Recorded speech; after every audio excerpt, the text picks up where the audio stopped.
good day, good news. What are you feeling? What's going through your mind right now? Well, the most important thing is how Michelle's feeling.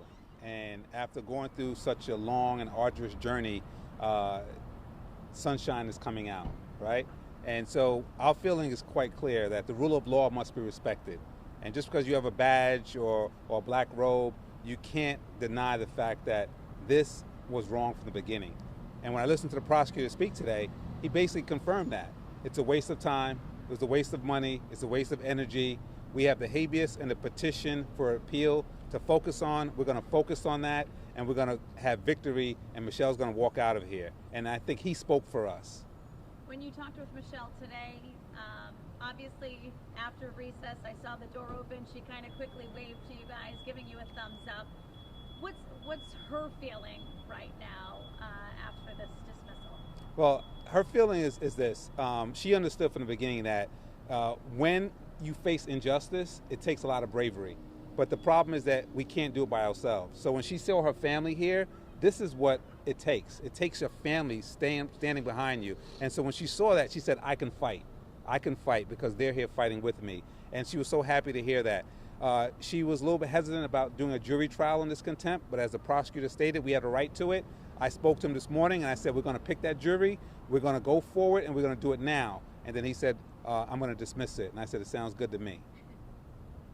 For the family, when you heard that this was getting dismissed today, what was that like for you? Obviously a long journey for all of you as well. Well, that was a real impact for us. You know, we had been suffering for so many years with this injustice, and we know that my daughter is innocent, and we decide to bring somebody like Darnell, a real lawyer, to defend us, at least in this contempt case that was ridiculous to us. I think that today it shows that a light is on the horizon, and we are step by step going to find the truth and her liberation. Amen. Darnell, you said your next focus is on the appeal. Can you talk about what that's going to look like? Yeah, so as everyone knows, we have a great team of people working on the appeal and also on the habeas. And I think what's most important is that we all work in a concerted effort. So this was my job to work on this contempt, and I'm sure they're celebrating these victories as I celebrate their victories. So as we get a new appeal, a new trial, I'll be continuing to work with the team. So again, it's step by step, and we're very, very, very pleased today that we're getting one step closer to justice. Because we know that something went wrong here, and that Michelle Troconis should not be in jail for what happened with Photos and his family before her. And it's not good when you say she probably would have been involved. She could have possibly, we've seen it in the Karen Reed trial. That's what the closing argument is about. And I think in this case, they did that. Possibly, she could have, maybe. And now she's in jail for all these years. She has a family, she has a daughter. And that we need her to be out of jail with her family and not sitting in jail taking the responsibilities or the punishment for what Photos and his people did. That's not right. We don't sleep good at night knowing that that's the case. This is the first time we're seeing you since last Friday when we heard about the Kent Mawhinney verdict. What's your reaction to that as you talk about Photos Dulos and his people? Yeah, so I was very clear with the Mawhinney situation, and my thing was that when a prosecution brings a case that serious against Mawhinney or Troconis, I don't care who it is, when they bring a case to say you conspired to commit murder, that moment you should never ever turn around and say, oh, we don't have the evidence, we can't prove beyond a reasonable doubt, because you can't undo what you've done. We shouldn't sleep at night with the Mawhinney situation.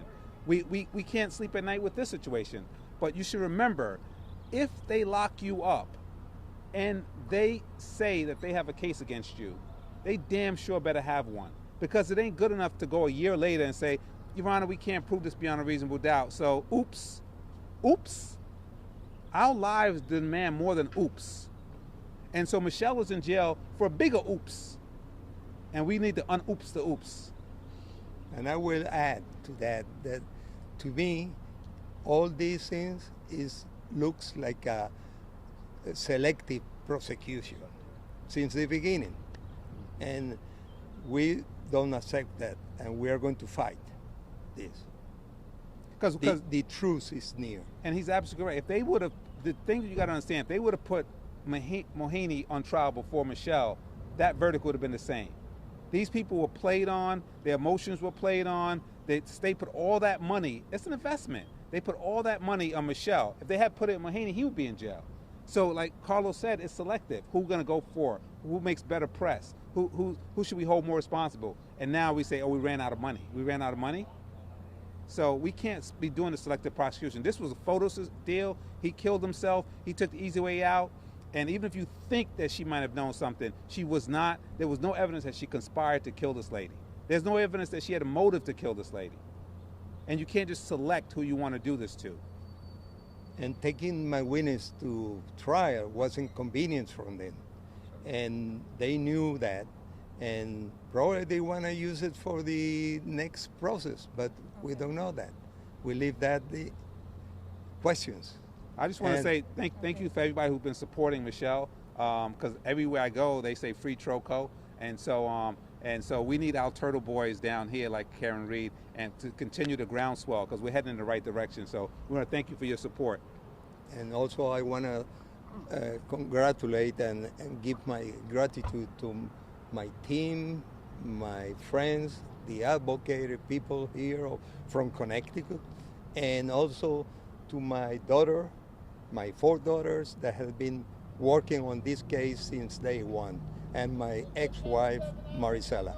And my daughter, she's the her triumph today. Thank you. Thank you so much. Hey, can I get a